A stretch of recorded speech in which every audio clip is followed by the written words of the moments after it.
উপস্থিত জামিয়া সালাফিয়া রূপগঞ্জ নারায়ণগঞ্জের এই ঐতিহাসিক ঐতিহ্যবাহী জামে মসজিদে সমবেত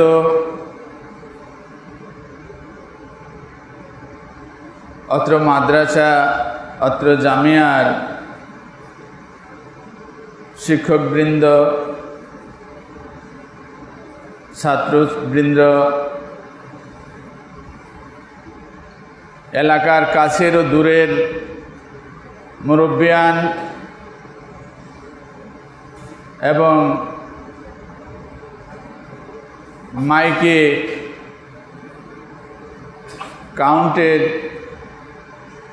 সুপ্রিয় মা ও বোনেরা, আপনাদের সবাইকে আজকের এই পবিত্র জুমার সংক্ষিপ্ত খুতবার আসরে স্বাগত জানাচ্ছি। আসসালামু আলাইকুম ওয়া রাহমাতুল্লাহি ওয়া বারাকাতুহু।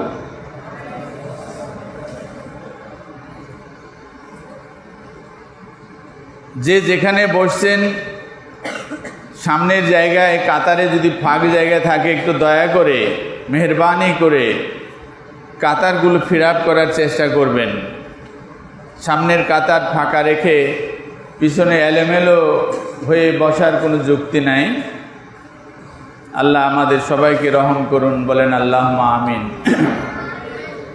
আমার সৌভাগ্য এমন এক জায়গায় খুতবা দিচ্ছি যেখানে অনেক প্রথিত যশা আলেম ওলামা উপস্থিত আছেন, যারা প্রতিনিয়ত আল্লাহর মহাপবিত্র গ্রন্থ আল কোরআনের তাফসীর করতেছেন, রাসূলুল্লাহ সাল্লাল্লাহু আলাইহি সাল্লামের হাদিস শিক্ষা দিয়ে চলেছেন। আলহামদুলিল্লাহ, আমার সামনে এমন অনেক নুরানি চেহারার মানুষগুলো উপস্থিত আছেন, যাদের জন্য রাসূলুল্লাহ সাল্লাল্লাহু আলাইহি সাল্লাম ঘোষণা করেছেন যে এরা যখন ঘর থেকে বেরোয়, রাস্তা দিয়ে অতিক্রম করতে থাকে, তো আজনিহাতাল মালাইকা, মহান আল্লাহর পক্ষ থেকে নিযুক্ত রহমতের ফেরেশতা, তারা ওই লোকগুলোর সম্মানার্থে নিজের পাখা নিজের পর তাদের রাস্তায় বিছিয়ে দেয়। বলেন সুবহানাল্লাহ। সেই সব তালেবে এলেম, সেই সব ছাত্রছাত্রীবৃন্দ সামনে উপস্থিত আছেন। আরও উপস্থিত আছেন অনেক এখানে মুরব্বিয়ান, যারা এই নুরানি চেহারার ছাত্রছাত্রী ভাই ও বোনদের গার্জিয়ান হিসাবে আল্লাহ কবুল করেছেন, যাদের ব্যাপারে রাসূলুল্লাহ সাল্লাল্লাহু আলাইহি সাল্লাম ঘোষণা করেছেন যে কাল কিয়ামতের দিন যখন মানুষ সূর্যের তাপে কিয়ামতের দিন উত্তপ্ত হয়ে নিজের ঘর্মাক্ত হয়ে ঘামে, শরীরের ঘামে হাবুডুবু খাবে,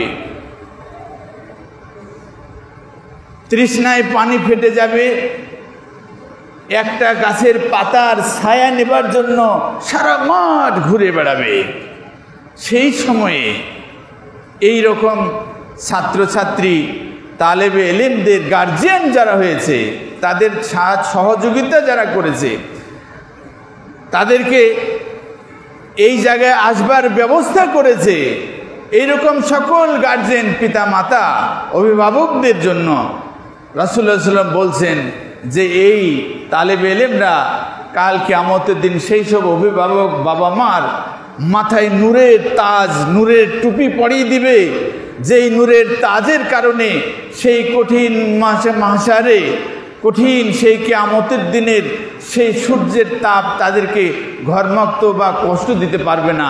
বলেন সুবহানাল্লাহ। এ তৌফিক আমরা যারা লাভ করেছি আল্লাহর দরবারে আর একবার শুকরিয়া জ্ঞাপন করি, বলেন আলহামদুলিল্লাহ। আল্লাহ রাব্বুল ইজ্জত দুনিয়ার সমস্ত মানুষকে ডাক দিয়ে বলছেন যে তুমি মুসলমান কি অমুসলমান, কি হিন্দু কি বৌদ্ধ কি খ্রিস্টান, কি কাফের কি মুশরিক, কি মুনাফিক কি চণ্ডাল,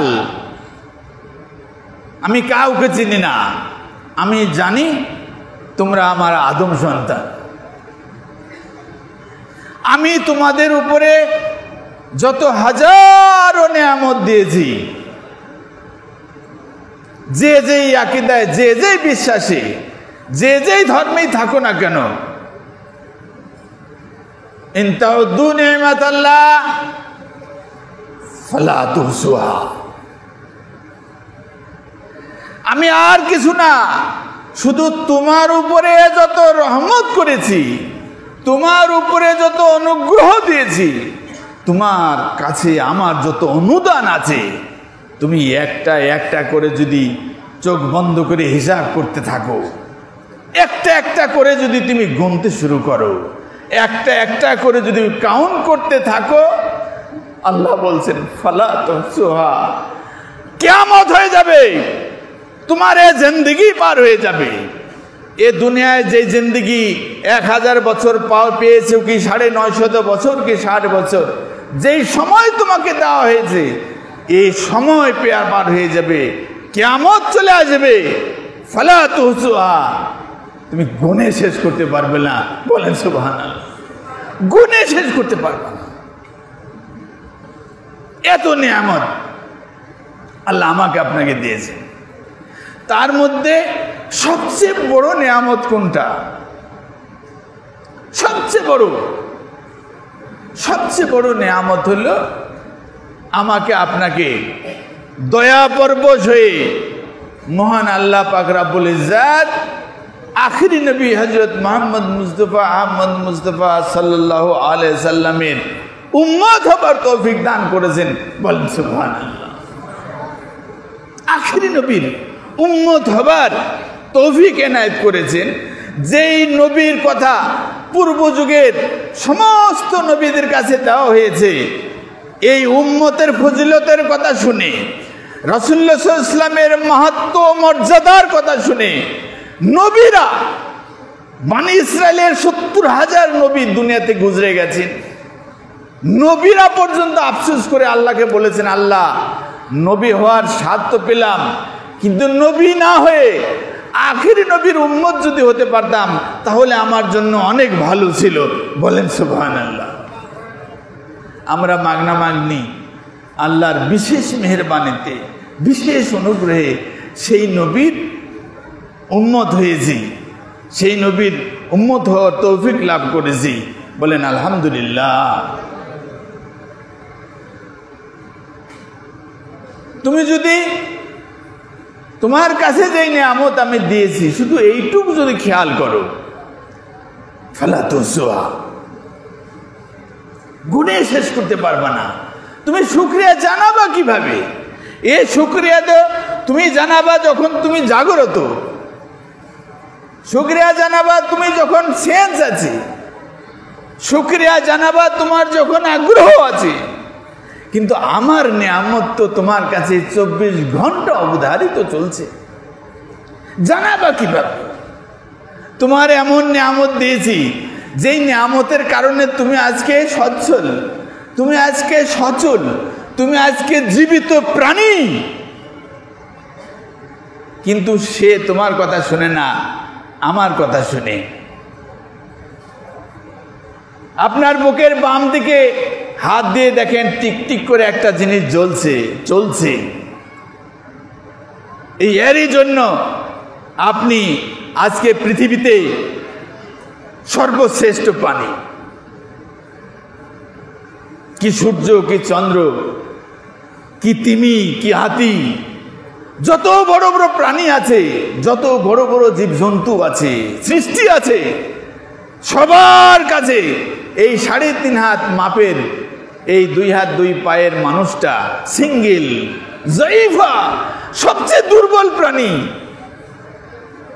এর মর্যাদা সবার চেয়ে বেশি করে দেওয়া হয়েছে। বলেন সুবহানাল্লাহ। এই জায়গাটায় যে টিকটিক করতেছে, দেখেন ও চলছে, আপনি চলছেন, ও জীবিত, আপনি জীবিত, বন্ধ হয়ে যাবে। এই দুনিয়ায় সবাই আপনাকে আস্থা করে ফেলে দিবে। হিন্দু হলে তো পুড়িয়ে ছারখার করবে, মুসলমান হলে কোনো রকম একটা কাপড়ে পেঁচ দিয়ে মাটির ভিতরে ডুবে গর্ত করে ওখানে ঢেকে দিবে। আর অন্যান্য জাতি যদি হয় তাদের তো কোনো কথাই নেই। কিন্তু আল্লাহ বলছেন, তুমি যখন ঘুমাইতে গেলা, তোমার চোখে চোখ জুড়ে ঘুম চলে আসছে, সারাদিনের ক্লান্তি, এই ক্লান্তি থেকে বাঁচার জন্য তোমার একটু আনন্দ দরকার, আরাম দরকার, কিছু শান্তি দরকার, কিছু নিজের আয়েশ দরকার। না হলে তুমি পথ চলতে পারছো না, সামনের কাজ, সামনের ডিউটি আঞ্জাম দিতে পারছো না। আমি আল্লাহ তোমার জন্য ঘুম নির্ধারণ করলাম, আমি তোমার শান্তির জন্য ঘুম দিয়ে দিলাম। এ ঘুম আমার আল্লাহর রহমত। তুমি যখন ঘুমিয়ে যাও, এই 8 ঘন্টা শ্রমিক লেবার হিসেবে যত কষ্ট করেছো, মাটি কাটার কাজ করেছো, পড়াশোনার কাজ করেছো, ধুমধারাক্কা ডিউটি পালন করেছো, যখন চোখে ঘুম চলে আসলো, ঘুম থেকে উঠে দেখবা সব ডিলিট হয়ে গেছে, কষ্টের কথা আর মনে নাই। ডিলিট করার ব্যবস্থা হলো এই ঘুম। তো আল্লাহ বলছে যে তুমি যখন ঘুমাইতে গেলা তোমার আরামের জন্য, কিন্তু তোমার এখানে যে টিকটিক করে চলছে, তুমি কি বলে গেছিলা, বেটা আমি কিন্তু এখন ঘুমাইয়ে যাচ্ছি, তুই কিন্তু টিকটিক বন্ধ করিস না? বলেছেন কেউ? কেউ বলেন না। আপনি ঘুমাই গেলেন, তার সাথে সাথে যদি এ ঘুমাইয়ে যায়, তাহলে এই ঘুমই শেষ ঘুম, আর আপনার দুনিয়া দেখা হবে না। আপনি ঘুমাই গেলেন, ওর ঘুম কোথায়? ওকে কে বলল তুই কিন্তু ঘুমাবি না? আপনি তো বললেন না। তা কার কথায় সে ঘুমাচ্ছে না? আপনার আরামের দরকার, আপনার শান্তির দরকার, আপনার বিনোদনের দরকার, আপনার এক্সকারশনের দরকার। ওর দরকার নাই তো ও কার অর্ডারে ঘুমাচ্ছে না? আপনি তো বললেন না আমি ঘুমাইয়ে যাচ্ছি, তুই কিন্তু ঘুমাবি না। আপনি তো কিছুই বললেন না, অবিল্লায় ঘুমাই গেলেন। যদি ও ঘুমায় যায় সব শেষ হয়ে যাবে। অনেকের এই ঘুমেই শেষ ঘুম হয়ে যায়। আল্লাহ বলেন আমি ঘুম দিয়েছি তোমাদেরকে এই শান্তি আয়োজনের জন্য, শান্তি আহরণের জন্য, কিন্তু এই ঘুমের নামই তো মউত। আমি এই ঘুম থেকে কাউকে জাগায় তুলি, তখন সে জীবিত, আর কাউকে আমি এই ঘুম থেকেই নিয়ে চলে যাই, আর ঘুমের আর জাগরণের আর দুনিয়ার স্বাদ আহ্লাদ কিছুই সে পেল না। এই ঘুমই শেষ।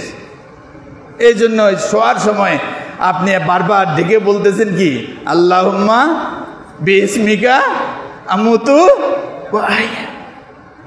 মুসলমান যদি হয় আল্লাহর কাছে স্বীকৃতি দিয়ে সে ঘুমাচ্ছে যে আল্লাহ এ যেহেতু আমার হাতে না, যদি আমার হাতে থাকতো, আমার অধীনে থাকতো, আমি ঘুমায়ে যাইতাম, ওকে বলতাম বেটা ঘুমের থেকে উঠার আগ পর্যন্ত তুই কি চলা বন্ধ করবি না, টিকটিক বাতি জ্বলতে থাকবে, সাবধান তোর ঘুম নাই, আমি জাগ্রত হলে তখন তোর দরকার হলে ঘুমের ব্যবস্থা করব।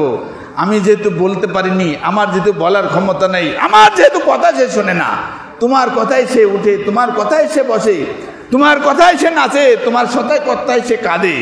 হে আল্লাহ, সুতরাং এই হায়াত মত তো আমার হাতে নাই, তোমার নামে আমি এই শুতে গেলাম, তোমার হাতেই মরি, তোমার হাতেই জীবিত হই। এ স্বীকৃতি দিয়ে প্রত্যেকটা মুসলমান শুইতে যায়, ঘুমাইতে যায়।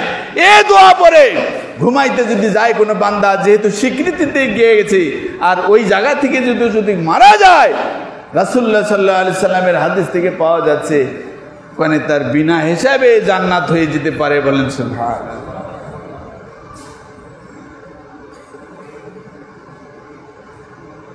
ফাইন তাউদ্দু নিমাতাল্লাহ ফালা তুহসুহা। গুনতে যদি শুরু করো গুনে শেষ করতে পারবে না। অত বড় কিছুর দরকার নাই। আপনি আপনার শরীরের দিকে একটা অঙ্গের দিকে তাকান, দেখেন আপনার মাথা থেকে পা পর্যন্ত আল্লাহ একটা জিনিস দিয়েছে, সেটা হলো চামড়া। এই চামড়াটা যদি উদাম করে দেওয়া হয় তাহলে দেখবেন আপনার 5 পয়সার দাম নাই, 5 পয়সার দাম। এই চামড়াটা উদাম করে দিলে শেষ। এই চামড়াটার কেরামতিটা আপনি একটু খেয়াল করেন যে আল্লাহ কি করেছে আপনাকে। আপনি খেয়াল করে দেখেন আপনার মাথা থেকে পা পর্যন্ত যাকে ঢেকে দেওয়া আছে, এই চামড়াটার কোনো জায়গায়, এখানে হাতের যে চামড়া আছে এই চামড়াটা ধরেন আর গালের মধ্যে আপনি হাত দেন, দেখেন একই চামড়া। অপারেশনে যখন আমরা যাই অনেক জনের এইখানে কেটে যায়, এই চামড়া আর কভার করতে পারবে না, তার অন্য জায়গা থেকে চামড়া কেটে এনে ডাক্তাররা এখানে জোড়া লাগিয়ে দিয়ে ফেস তৈরি করে। মুখের এই জায়গায় পুরা চামড়া উঠে চলে গেছে, কারেন্ট হিট খেয়ে পুড়ে গেছে, এইটার কভার হবে না। কিন্তু এটা তো ফেস, এই জায়গায় যদি এইরকম অকভারিত থাকে তাহলে সামনে হাঁটতে পারবে না, ওকে দেখে মানুষ ভূত প্রেত মনে করবে, দূরে সরে যাবে, সমাজ থেকে সে নিগৃহীত হয়ে যাবে। ডাক্তাররা তখন শরীরের অন্য জায়গা যেটা ঢেকে রাখা হয়, যেটা দাম কম, যেটা গুরুত্বহীন, সেই জায়গা থেকে চামড়া কেটে এনে এই জায়গায় তালি লাগিয়ে দিচ্ছে, চামড়া জোড়া লেগে যাচ্ছে, সামনে সমাজে চলতে পারতেছে। তো আল্লাহ বলছে তুমি কি একবার খেয়াল করেছো? একবার খেয়াল করেছো তুমি তোমার এই জায়গাটায় আমি এমন কি দিলাম যে কঠিন শীত, হাড় কাঁপছে, শীতের তুপে, শীতের কূপে ঘর থেকে বেরোচ্ছে না মানুষ, ঘরের দরজা জানলা বন্ধ করে সে শীত নিবারণের জন্য ল্যাপ কাঁথা মুড়ি দিয়ে, কম্বলের পর কম্বল মুড়ি দিয়ে বসে থাকতেছে। কিন্তু যখন বের হয়ে যেতেই হয় তখন ওই লোকটাকে তুমি দেখো জাম্পার গায়ে দিয়েছে, তার উপরে ব্লেজার গায়ে দিয়েছে, কোট গায়ে দিয়েছে, এই ও কত কি সে পড়েছে। এরপরে তার এই কানে বাতাস লাগবে সেই জন্য মাফলার, এই রকম গোল গরম টুপি, উল টুপি, কত কি সে দিয়েছে, সেখানে দিয়ে শেষ পর্যন্ত বের হয়েছে। কিন্তু তুমি কি খেয়াল করেছো বান্দা, তুমি যে ঘর থেকে বেরোলো, এই রাস্তায় কনকন বাতাস চলতেছে, বাতাসের তোড়ে মানুষের হাড় জমে যাচ্ছে, মাংসের রক্ত জমে যাচ্ছে, মাংস কাঁপছে আর নিজের শরীরকে গরম করার জন্য চেষ্টা করতেছে। মানুষ শীতে কাঁপে কেন জানেন? শীতের চোটে কাঁপে না, কাঁপে হইল শীতে মানুষের শরীরের যে রক্ত প্রবাহিত হতে থাকে, এই রক্তগুলো জমে যাওয়ার চেষ্টা করে। তো মানুষ আল্লাহ শরীরের ভিতরে এমন কিছু সৈন্যবাহিনী তৈরি করে দিয়েছেন, ডিফেন্স ইউনিট তৈরি করে দিয়েছেন, যখন দেখে যে এই এলাকায় রক্ত জমে যাচ্ছে তখন ওই এলাকার মাংসগুলো নিজেরা লাফাইতে শুরু করে, লাফাইলে ওখানে তাপ তৈরি হয়, গরম তৈরি হয়, হিট তৈরি হয়, তখন রক্তটা ওখান থেকে চলাচল স্বাভাবিক হওয়া শুরু করে। এই জন্য শরীর কাঁপে, কাইপা গরম তৈরি করে। তো বলছে এইভাবে এত শীত নিবারণের জন্য এত কিছু করলা, তুমি বের হয়ে চলে গেলা রাস্তা দিয়ে, এই যে কপাল আর এই যে দাড়ির এই থুতনি, এই জায়গাটা কি মাফলার দিয়ে ঢেকেছিলা? দেখো, তো তোমার এই জায়গা শীত কবুল করতে পারছে না, এই জায়গা শীত কবুল করতে পারছে না। মাথার চামড়া, কানের লতি, কেউ শীত গ্রহণ করতে পারছে না, সহ্য করতে পারছে না। সেই তাকে ঢাকবার জন্য মাথা, কান, গলা, সব গলদেশ তুমি গরম কাপড় দিয়ে পেঁচাইলা, কিন্তু এই জায়গাটা কি পেঁচাইতে হয়েছে? তাহলে কি হলো? তোমার একই চামড়া। তাহলে এই কপালের, এই মুখের এই জায়গাটুকুতে আমি কি এমন দিয়েছি যে এই কঠিন শীতের ভিতরেও তুমি এইটা খোলা রেখে রাস্তা পার হইতে পারলা? কারণ একে যদি ঢাকতে বাধ্য করতাম তাহলে মুখ চোখ সব বেঁধে তোমাকে হাঁটতে হইতো, চোখে কিছু দেখতে পাইতে না, যেখানে উষ্টা নাই, যেখানে গর্ত নাই, সেখানে পায়ে পা লেগে উষ্টা খেয়ে তুমি দরবার আচার খেয়ে দাঁত ভাঙতো, হাত ভাঙতো, তুমি আর অচল হয়ে যেতে, হাঁটতেই পারত না। বলেন সুবহানাল্লাহ। কি দিয়েছে আমি এমন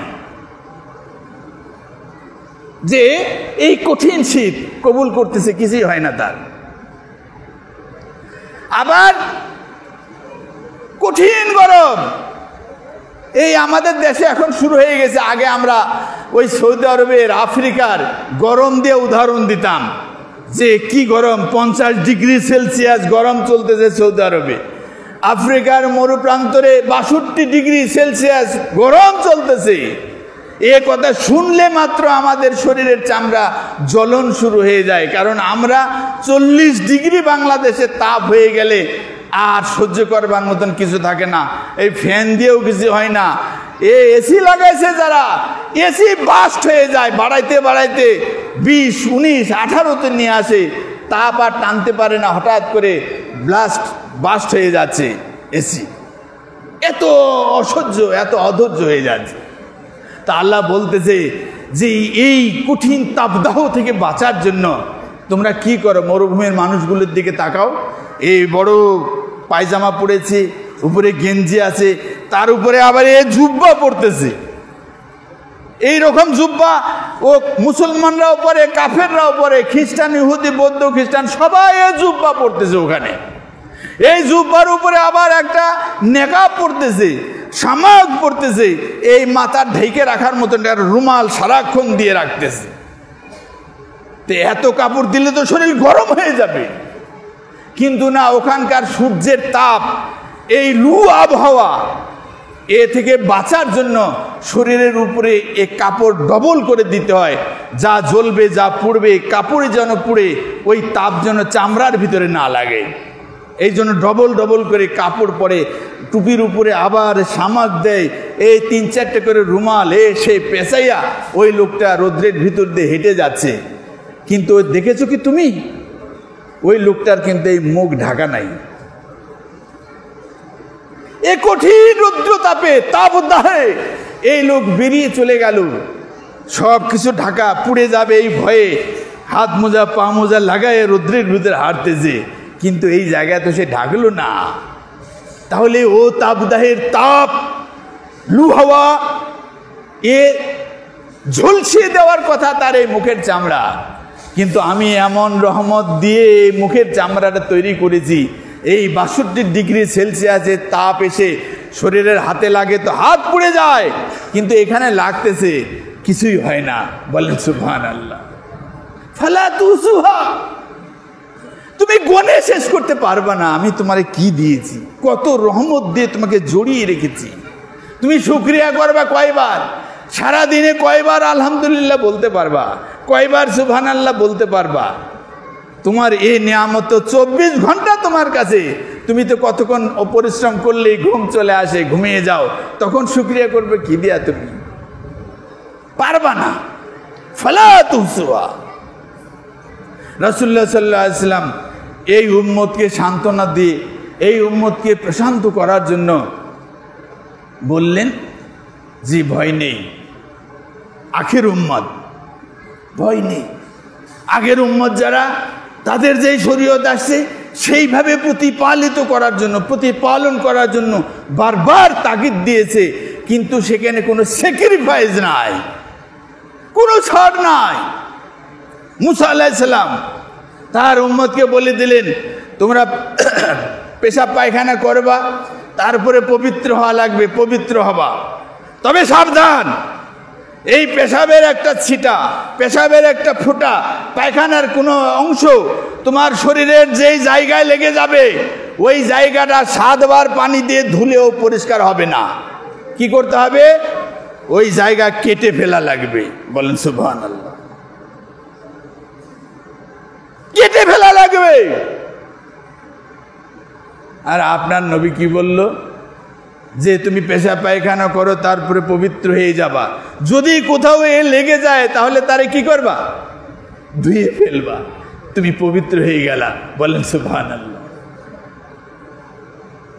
এই উম্মতের জন্য এই ব্যবস্থা করলেন যে জান্নাতে যাওয়ার জন্য অন্যান্য উম্মতরা যে কঠিন পরিশ্রম ইবাদত বন্দিগি করে জান্নাতের আশা করতে পেরেছে, অথবা কাছাকাছি ধারে কাছে যাওয়ার চেষ্টা করেছে, অথবা তাদের নবীর সুপারিশ নেওয়ার জন্য নিজেকে সামনে বাড়িয়ে দেওয়ার সুযোগ পেয়েছে, আমি নবী মুহাম্মদুর রাসূলুল্লাহ সাল্লাল্লাহু আলাইহি সাল্লামের উম্মত যারা, তাদের জন্য সহজ সহজ, এত সহজ, খালি মনের ইচ্ছা যদি কোনো বান্দা করে তাহলে পূরণ করা সম্ভব।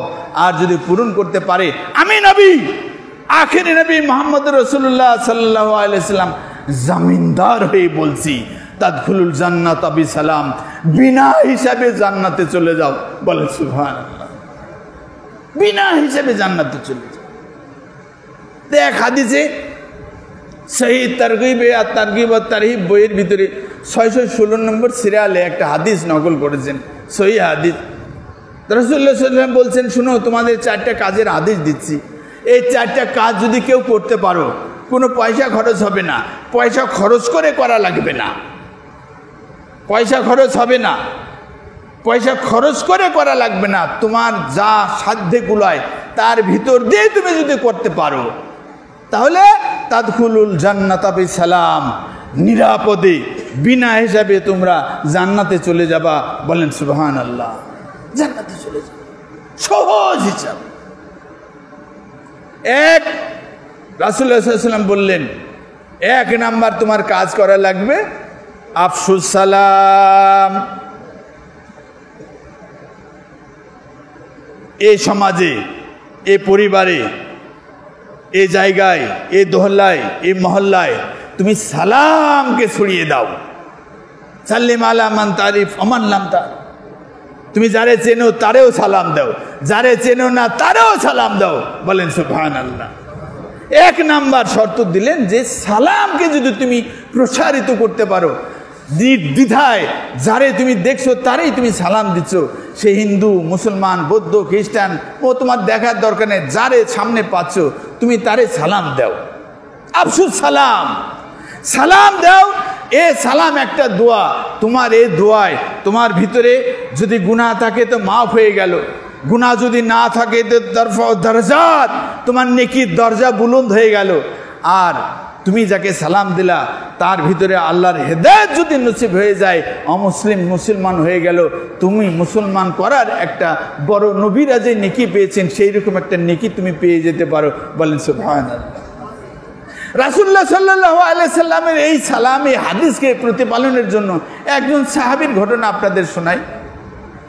হযরত আব্দুল্লাহ ইবনে ওমর রাদিয়াল্লাহু তাআলা আনহু, বড় বিখ্যাত মুহাদ্দিস, বড় মাপের একজন সাহাবী, বড় মুফাসসির। উনি রাসূলুল্লাহ সাল্লাল্লাহু আলাইহি ওয়াসাল্লাম বলে গেছেন, শুনুন, আমি চলে যাওয়ার পরে আপনাদের যদি কোরআন সম্পর্কে কোনো প্রশ্ন হয়, কোরআনের আয়াত বুঝবার জন্য যদি প্রয়োজন মনে করেন, তাহলে আমার যাওয়ার পরে 4 জন আব্দুল্লাহ থাকবে, এর যে কোনো একজনের সাথে দেখা হয়ে গেলে আপনার সমাধান হয়ে যাবে। বলেন সুবহানাল্লাহ। তার মধ্যে একজন হলো এই আব্দুল্লাহ ইবনে ওমর রাদিয়াল্লাহু তাআলা। তো উনার ব্যাপারে একটা হাদিস আসছে, উনি মদিনায় থাকতেন। তো মদিনা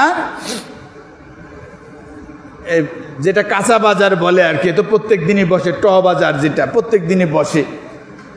তো এই বাজারে উনাকে দেখা যেত প্রত্যেক দিন উনি যাইতেন, প্রত্যেক দিন উনি ওই বাজারে যেতেন। অথচ বাজার করবার জন্য তো প্রত্যেক দিন মানুষের সাধারণত কাজই থাকে না, একদিন বাজার করলে 3 দিন চলবার মতন ব্যবস্থা হয়, কিন্তু এই লোক প্রত্যেক দিন যায়।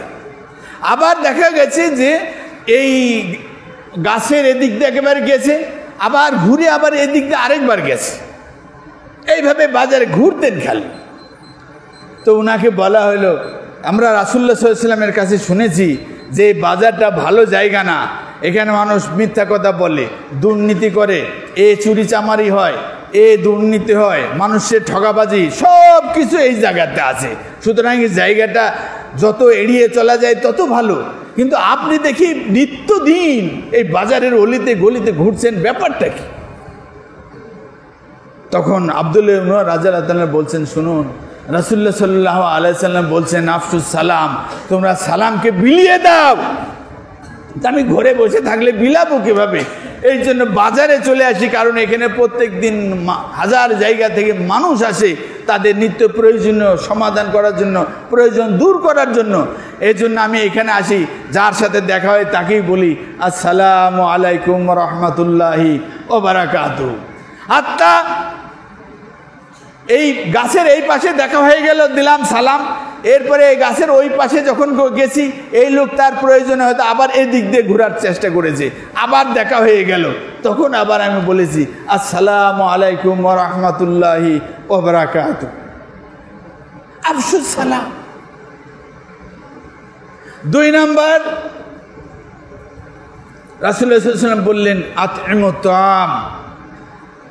আতইমুত তাআম, তোমাদেরকে আল্লাহ যে খাবার দিয়েছেন, তোমাদেরকে আল্লাহ যে রিজিক দিয়েছেন, তোমাদেরকে আল্লাহ যে খাদ্য দান করেছেন, তোমরা এই খাদ্য থেকে, এই খাবার থেকে যথাসাধ্য যেইটুকু কুলায়, যেইভাবে সম্ভব সেইভাবে তোমরা আরেকজনকে খাওয়ার ব্যবস্থা করো। বলেন সুবহানাল্লাহ। আতিমুত তাআম, তোমার যে খাবার, এই খাবার তুমি যাকে ইচ্ছে তাকে তুমি খাওয়াইতে পারো। যা ইচ্ছে তাকে দাওয়াত দিলে সে খাওয়ার কবুলত রাখে।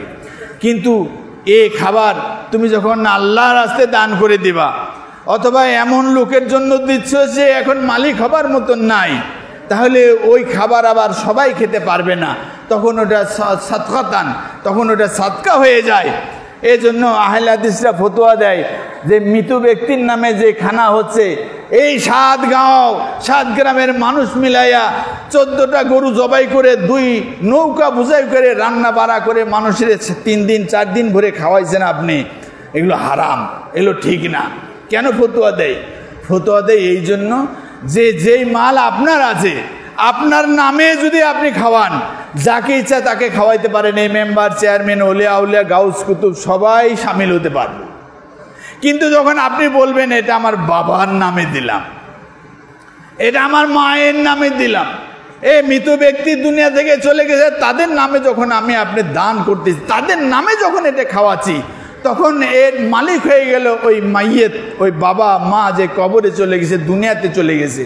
মৃত ব্যক্তি সে আর এই ধনের মালিক হতে পারছে না। আপনি যে 10 কোটি টাকা বাবার নামে দিলেন, বাবা কবরে আছে, এখন এই 10 কোটি টাকার মালিক কি বাবা হতে পারতেছে? পারতেছে না। তাহলে মালিক কে? আল্লাহ। মালিক কে? আল্লাহ। আর আল্লাহ যখন মালিক হয়ে যায় তখন ওই মালটা সাদকা হয়ে যায়। আর সাদকা যখন হয়ে যায় তখন এই সাদকায় 7 গ্রামের সকল মানুষ খেতে পারবে না। ওই সাদকা খাওয়ার কিছু লোক আছে, ওরাই শুধু খেতে পারবে, বাকি লোকেরা যদি খায় তা হারাম হয়ে যাবে। এই জন্য আহলে হাদিসরা ফতোয়া দেয়। আর নাইলে আপনি 10 কোটি টাকা মানুষের খাওয়াবেন, আহলে হাদিসের সমস্যাটা কি? বুঝাইতে পারছি কি বিষয়টা? আহলে হাদিসের সমস্যা কি? মাযহাবে একটা ফতোয়া আছে, হানাফি মাযহাবে আর শাফি মাযহাবের একটা ফতোয়া। কুদুরিতে আপনারা যেটা হেদায়াতে কিতাবুস সারিকা, চুরি অধ্যায়ে, চুরির শাস্তি কি, দণ্ডবিধান কি, এই নামে একটা অধ্যায় আছে। তো সেখানে আছে যে এক লোক কবরে মারা গেছে, কবরে শোয়াই দিয়েছে, গতকালকে শোয়াইছে, রাত্রের ভিতরে আপনার ওই মাইয়েতের কাপড় চুরি করে, কাফনের কাপড় চোর আছে না, কাফনের কাপড় চুরি করে নিয়েছে। এখন কাফনের কাপড় চোর সহ ধরা পড়ে গেছে। এখন ধরা পড়ে গেলে ওখানে লেখা আছে যে 10 টাকা মূল্যের অধিক যদি জিনিসের দাম হয় তাহলে ওই চোরের হাত কাটা যাবে। তো শাফি মাযহাব ফতোয়া দিল যে এই লোকের হাত কাটা যাবে, কারণ কাফনের কাপড় 10 টাকা দামের বেশি। হানাফি মাযহাবের কাছে ফতোয়া আসলে ওনারা বলল যে না, হাত কাটা লাগবে না, হাত কাটা যাবে না, হাত কাটা হবে না। তো বলছে কেন হাত কাটা হবে না? জিনিসের দামের মূল্য তো 10 টাকার বেশি হয়ে গেছে। রাসূলুল্লাহ সাল্লাল্লাহু আলাইহি ওয়াসাল্লামের হাদিসে পাওয়া যায় এই মূল্য বা তার অধিক দামের কোনো জিনিস যদি চুরি যায় তাহলে তার হাত কাটা হবে। তো হানাফি মাযহাব বলতেছে যে চুরির হাত কাটা যাবে না এই জন্য যে যেই কাপড়টা দান করেছে সে কে? মায়েতের ছেলে বা আত্মীয়রা। যখন ওই মুর্দার নামে কাফন দিয়ে দিয়েছে, তো ওই মুর্দার ওই কাফনের মালিককে ওই যারা কিনে দিয়েছে তারা কি বলেন? তারা না। আচ্ছা, যাকে দিল তার বাবা চাচা যে মারা গেছে, মা খালা যে মারা গেছে, তারে তো কাপড় পরাইয়ে দিল 3টা কি 5টা। ওই মাইয়ের যে মুর্দা, এই 5টা কাপড়ের মালিক কি সেও না। তাহলে চুরি কাকে বলে? চুরি বলে কারো অধিকৃত বস্তু যদি তারে না বলে, তার সম্মতি ছাড়া আরেকজন নিয়ে নেয়, তার নাম হইল চুরি। তো এই লোক যে কাফনের কাপড় নিল, এই কাপড় এই আত্মীয় স্বজন যারা বেঁচে আছে তারাও বলে আমাদের না, যেই লোক গাই দিয়ে কবরে শুয়ে আছে সেও বলে আমার না, তো তাইলে চুরি হইলো কি করে? সুতরাং চুরি হয় নাই, হাতও কাটা যাবে না। মাসলাটা কি এ মাদ্রাসা থেকে আপনারা পরে জেনে নেন, আমাদের সময় সংক্ষেপ। আমি মাসলাটা বলতেছি এই জন্য যে এই আহলে হাদিসরা বলে যে আতিমুত তুআম, আপনি আপনার নামে যদি খাওয়ান, আপনি এবার গরু জবাই করেছেন, খাসি জবাই করেছেন, মুরগি পোলাও রান্না করেছেন, এই গ্রামের চেয়ারম্যান মেম্বার আত্মীয় স্বজন সবাই মিলে খাওয়ান, আল্লাহ খুশি হয়ে যাবে। আতিমুত তুআম, তোমার যে খাদ্য আছে তুমি ডেকে ডেকে যত পারো অন্যদেরকে খাওয়াও। আর গরিব দুঃখীরে খাওয়াবা, সে আলাদা সোয়াব আছে, সেইটা সাদকার সোয়াব আছে, সে তো তুমি পাবাই। কিন্তু নর্মাল তোমার কাছে যে খাদ্য আমি দিয়েছি, এটাও যদি অন্যদেরকে দান করো, এ দানের, এ খাওয়ানোর, এ খুশি করার, এ নিমিত্ত আমি তোমাকে জান্নাত দিব। বলেন সুবহানাল্লাহ। 3 নাম্বার ওয়াসিলুল আরহাম। 3 নাম্বার ওয়াসিলুল আরহাম, আত্মীয়তা ছিন্ন করো না। যত সম্ভব পারো আত্মীয়তা টিকায় রাখার জন্য চেষ্টা করো। কারণ আমি দুনিয়াতে ইসলামকে এমনভাবে পাঠাইছি, এই সম্পর্কটা টিকায় না রাখতে পারলে ইসলাম প্রতিপালন করা সহজ হবে না, অত্যন্ত কঠিন হয়ে যাবে। সুতরাং তোমার বড় ভাই কি তোমার ছোট ভাই তোমার সাথে অন্যায় করতেছে, ছোট ভাই তোমার সাথে বেয়াদবি করতেছে, তুমি বারবার তাদেরকে বুঝাই দেওয়ার জন্য চেষ্টা করতেছো, বারবার ইনসাফ কায়েম করার জন্য তুমি চেষ্টা করতেছো, কিন্তু তোমার ছোট ভাই বুঝে না, তোমার বড় ভাই বুঝে না, তোমার বোনেরা বুঝে না, তোমার চাচা খালু সবাই তোমার সাথে এই অন্যায় আচরণ করে তোমার থেকে দূরে চলে যেতে চাচ্ছে, অথবা তোমাকে ছিন্ন করে দেওয়ার জন্য চেষ্টা করতেছে। এই কঠিন সময়ের ভিতরেও রাসূলুল্লাহ সাল্লাল্লাহু আলাইহি ওয়াসাল্লাম বলছেন, তুমি তোমার সাধ্য মতন চেষ্টা করো, তোমার কারণে যেন এই আত্মীয়তার বন্ধনটা ছিন্ন না হয়ে যায়। তাদের কারণে যদি হয় তারা দায়ী থাকবে, কিন্তু তোমার কারণে যেন ছিন্ন না হয়ে যায়। তুমি শুধু এইটুক চেষ্টা করো, চেষ্টা করার পরে যদি এই আত্মীয়তা ভেঙে যায় তোমার দায় নাই। কিন্তু তুমি যে ধৈর্য ধরলা, তুমি যে সবুর করলা, তুমি যে কষ্ট স্বীকার করলা, আমি রাসূল জামিনদার হয়ে বলতেছি তোমার এই কষ্ট বিফলে যাবে না। আল্লাহ কাল কিয়ামতের দিন তোমার এই কষ্টটুকু, তোমার এই ধৈর্যটুকু কবুল করার কারণে তাদখুলুল জান্নাতা বিসালাম, বিনা হিসাবে তুমি জান্নাতে যেতে পারবা। বলেন সুবহানাল্লাহ।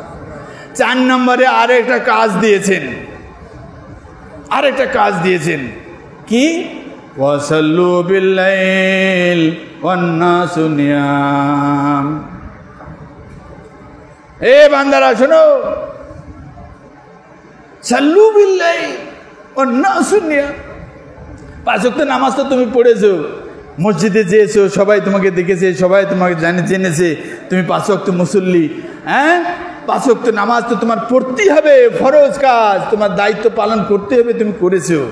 কিন্তু আমার জন্য স্পেশালি তুমি যদি সাল্লু বিল্লাইল ওয়ান নাসু নিয়াম, মানুষরা যখন ঘুমিয়ে থাকে সেই পিরিয়ডে, মানুষ যখন জাগ্রত নাই, পশু পাখি সব ঘুমিয়ে নীরব নিস্তব্ধ হয়ে গেছে, পিন পতন নীরবতা চলছে দুনিয়ায়, তুমি তোমার বিছনায় একই ল্যাপের তলে, একই কম্বলের তলে তোমার স্ত্রীকে নিয়ে শুয়ে আছো, তোমার স্বামীকে নেমে শুয়ে আছো। কিন্তু এমন সময় তুমি যখন উঠছো, তোমার স্বামী তার ঘুম ভাঙছে না, তুমি যখন উঠছো তোমার স্ত্রী আদর করে তুমি ঘুম পাড়িয়ে দিয়েছো, এখন তুমি জাগ্রত হলা, তোমার স্ত্রী টের পাচ্ছে না। এই পিরিয়ডটায় তুমি যদি জাগতে পারো, সাল্লু বিল্লাইল, এই রাতের অন্ধকারে সবাই যখন নীরব নিস্তব্ধতায় দুনিয়া মেতে আছে, সব নিপিন পতন নীরবতায় সব দুনিয়া ছেয়ে গেছে, ঠিক এই মুহূর্তে কোনো বান্দা উঠে অজু করে আমার জন্য যদি 2 রাকাত নামাজ পড়ে, সাল্লু বিল্লাইল ওয়ান নাসু নিয়াম, এই সময়ে এই কাজটা যদি কোনো বান্দা করতে পারে, আমি রাসূল মুহাম্মদ রাসূলুল্লাহ সাল্লাল্লাহু আলাইহি সাল্লাম জামিনদার হয়ে বলছি, তাদখুলুল জান্নাতা বিসালাম, বিনা হিসাবে তুমি জান্নাতে চলে যাবা। আমার উম্মত যে সুপারিশ করা লাগে আমি জামিনদার হয়ে তোমার জন্য সুপারিশ করব। বলেন সুবহানাল্লাহ। জুমার সময় সংক্ষিপ্ত সময়ে ব্যাখ্যা করতে পারলাম না, আশা করি বিষয়গুলো বুঝছেন আপনারা। যে এই 4টা আমল খুব সহজ, পয়সা খরচের দরকার নাই, খরচ লাগলেও আপনাকে বার্ডেন করবে না, আপনি এমন খরচ করা লাগবে না যেটার জন্য আপনি বিপদে পড়তে পারেন। এই সহজ সরলভাবে এই 4টা কাজ যদি আমরা করি, যারে দেখি তারে সালাম দিব, চিনি আর না চিনি, ছোট আর বড়। অনেক সময় দেখা যায় রাস্তাতে আইতে যাইতেছে ছোট চাচা আইতেছে, অথবা আমি চেয়ারম্যান, আমার বয়স হলো 35, আইতেছে চাচা 65 বছর বুড়া, সেই লোক সালাম দিল না, আমি চেয়ারম্যান, এরপরে অফিসে ডাইকে নেয়া তার জমি সব লিখে নিয়ে নিস। কি দোষ? সালাম দেয় না, বেটা বেয়াদব, আমি চেয়ারম্যান হয়েছি, এলাকার চিনে না। কিন্তু সালাম দিতে হবে। ছোট যে বড়, যে বুড়া, যে থুড়া, যে গরিব, যে বড়, কিছু দেখার দরকার নাই, সে একজন জীবিত মানুষ, আপনি তাকে সালাম দেন, আসসালামু আলাইকুম ওয়া রাহমাতুল্লাহি ওয়া বারাকাতুহু। ও আতিমুত্তহাম, যথাসাধ্য আপনার খানা আছে, আপনি যথাসাধ্য চেষ্টা করবেন আরেকজনকে কোনোদিন খাওয়ানোর জন্য, তাকে একটু সন্তুষ্ট করার জন্য। ওয়াসিলুল আরহাম, যত কষ্টই হোক আত্মীয়তার বন্ধনটা যাতে ভেঙে না যায় আপনার কারণে, আপনি শুধু এইটুকু খেয়াল রাখবেন। ওয়াসাল্লু বিল্লাইল ওয়ান নাসু নিয়াম, মানুষ দুনিয়ার সবাই যখন ঘুমন্ত অবস্থায় থাকে, ঠিক এই পিরিয়ডে 3টা বাজুক কি 4টা বাজুক, যে এলাকা যেই সময় হোক, এই পিরিয়ডটায় জেগে যদি কোনো মানুষ আল্লাহর জন্য উঠে উজু করে নামাজ পড়তে পারে, রাসূলুল্লাহ সাল্লাল্লাহু আলাইহি ওয়াসাল্লাম জামিনদার হয়ে বলছেন, আমি তার জন্য জামিনদার থাকলাম তার জান্নাতের জন্য। বলেন সুবহানাল্লাহ।